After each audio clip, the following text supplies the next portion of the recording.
गरीब बेटी की रसोई। दामिनी एक गरीब घर की लड़की थी जो अपने छोटे से घर में अपनी माँ सुमन के साथ रहा करती थी।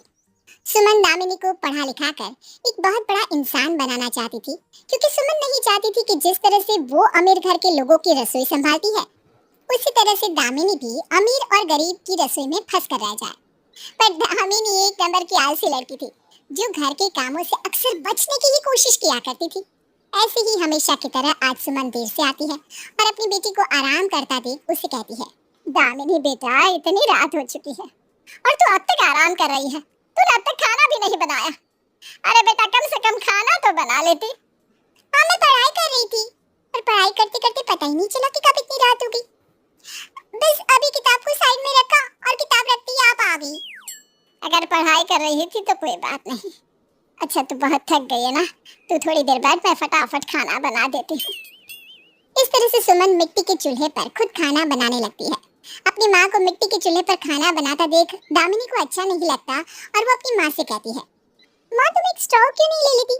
मिट्टी के चूल्हे पर खाना बनाते हुए तुम्हारी आंखें कितनी जलती है, और तो और खाना बनाते समय भी कई बार तुम्हारे हाथ जल जाते हैं। अरे दामिनी बेटा, मैं आज से थोड़ी ना मिट्टी के चूल्हे पर खाना बना रही हूँ, अब तो आदत हो चुकी है।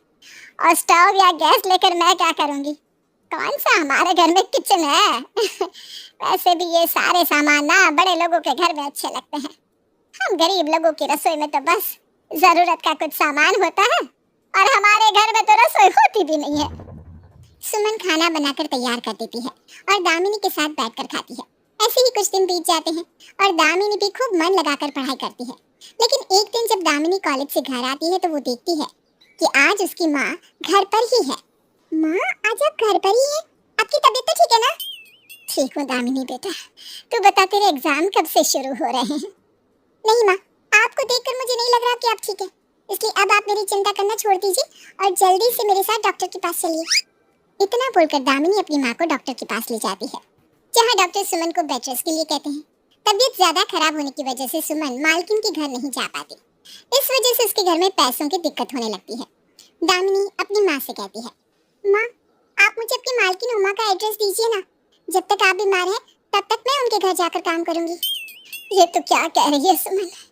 मैं नहीं चाहती कि जिस तरह से मैं अमीर लोगों के घर में किचन साफ करती हूँ, खाना बनाती हूँ, उसी तरह से तू भी अमीर लोगों की रसोई साफ करे। बेटा, मैं तो चाहती हूँ कि तू भी पढ़ लिख कर बहुत अमीर बने। आप फिक्र मत कीजिए, मैं सब संभालूंगी और आपका सपना भी पूरा करूंगी।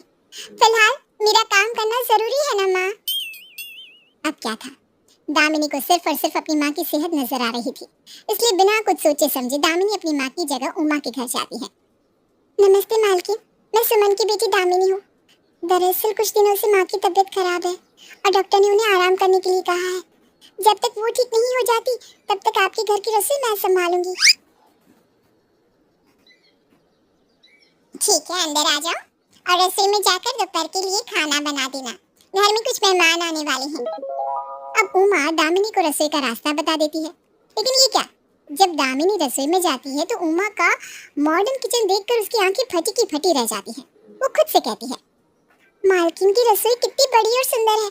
ऐसी रसोई तो मैंने सिर्फ टीवी और किताबों में देखी थी। मालकिन की रसोई इतनी बड़ी है जितना तो मेरा घर भी नहीं है। उनकी रसोई में फ्रिज, चिमनी, गैस, कपबोर्ड, कांच के ग्लास, कटोरियां और कितनी सारी चीजें हैं। और हम कितने गरीब हैं, रसोई में सिर्फ जरूरत की कुछ चीजें और मिट्टी का चूल्हा। दामिनी खड़ी होकर ये सब सोच रही थी कि तभी वहाँ उमा आ जाती है और दामिनी से कहती है, अरे बेटा, रसोई को ही देखती रहोगी या अब काम भी शुरू करोगी? वैसे मैं तुम्हें बताने आई थी कि जो मेहमान आने वाले थे वो अब नहीं आ रहे, तो ज्यादा खाना मत बनाना। और सबसे पहले बाबूजी के लिए करेले का जूस और मेरे लिए एक कप चाय बना दो। जी जी मालकिन। इस तरह सब दामिनी अपने काम में लग जाती है। लेकिन आज से पहले दामिनी ने कभी मिक्सी नहीं चलाई थी, इसलिए वो नहीं जानती थी कि करेले का जूस कैसे बनेगा। हालांकि दामिनी चाय तो बनाकर उमा को दे देती है, पर बेचारी करेले का जूस नहीं बना पाती और घबराते हुए उनसे कहती है, मालकिन, मुझे खाना बनाना आता है, पर मेरे घर की रसोई आपके घर की रसोई से बहुत अलग है। मैंने आज से पहले कभी मिक्सी और बाकी चीजें नहीं चलाई ना, इसलिए मैं नहीं जानती कि करेले का जूस मिक्सी में कैसे बनता है। अगर आप मुझे रसोई में रखी उपकरणों का कैसे प्रयोग करना है उसके बारे में बता देंगी तो मैं आपसे वादा करती हूँ कि जब तक यहाँ हूँ आपको किसी भी तरह की कोई शिकायत का मौका नहीं दूंगी। दामिनी बेटा, अगर ऐसी बात है तो तुम मुझे पहले ही बता देती। तुम नहीं जानती, पर जब पहली बार तुम्हारी माँ भी मेरे घर रसोई का काम करने आई थी ना, तो उन्हें भी नहीं पता था कि मिक्सर, फ्रिज, ओवन इन सबका यूज कैसे करते हैं। चलो मैं तुम्हें सिखाती हूँ। वैसे उमा काफी अमीर थी, पर अमीर होने के बाद भी उसका स्वभाव काफी कोमल था। उमा के अंदर अमीर होने का जरा भी घमंड न था। अब वो दामिनी को रसोई में रखी सारी चीजों के बारे में बताती है, जिसके बाद अपनी माँ की गैर मौजूदगी में कुछ दिनों तक दामिनी उमा के घर की रसोई को संभालती है। एक दिन जब दामिनी अपने घर आती है और अपने मिट्टी के चूल्हे पर रोटी सेकती है, तो उसके हाथ जल जाते हैं। एक बार फिर से उसे उमा के घर की रसोई याद आती है और वो खुद से कहती है, अमीर और गरीब की रसोई में कितना फर्क है। शायद इसलिए माँ हमेशा मुझसे कहती है कि मैं पढ़ लिख कर एक बड़ी इंसान बनूं, ताकि मुझे कभी भी इस चूल्हे पर खाना ना बनाना पड़े। अब मैं माँ का सपना पूरा कर पाऊंगी। अब क्या था, जो दामिनी घर के काम करने में आलस दिखाती थी और अपनी माँ से अक्सर झूठ कह दिया करती थी, वही दामिनी अब खूब पढ़ती है और आखिरकार एक दिन अपनी माँ का सपना पूरा करती है। अब जब सुमन अपने नए घर में अपनी रसोई को देखती है, तो उसकी आंखें खुली की खुली रह जाती है। दामिनी अपनी माँ से कहती है, ये देखो माँ, अमीरों की रसोई। अब आपको मिट्टी के चूल्हे पर खाना बनाने की जरूरत नहीं है। अब रोटी बनाते हुए आपके हाथ नहीं चलेंगे। आपको आटा, दाल, चावल, पानी को टूटे हुए डब्बे में रख के पकाने की कोई जरूरत नहीं है। ये सब देखकर सुमन की आंखें भर जाती हैं।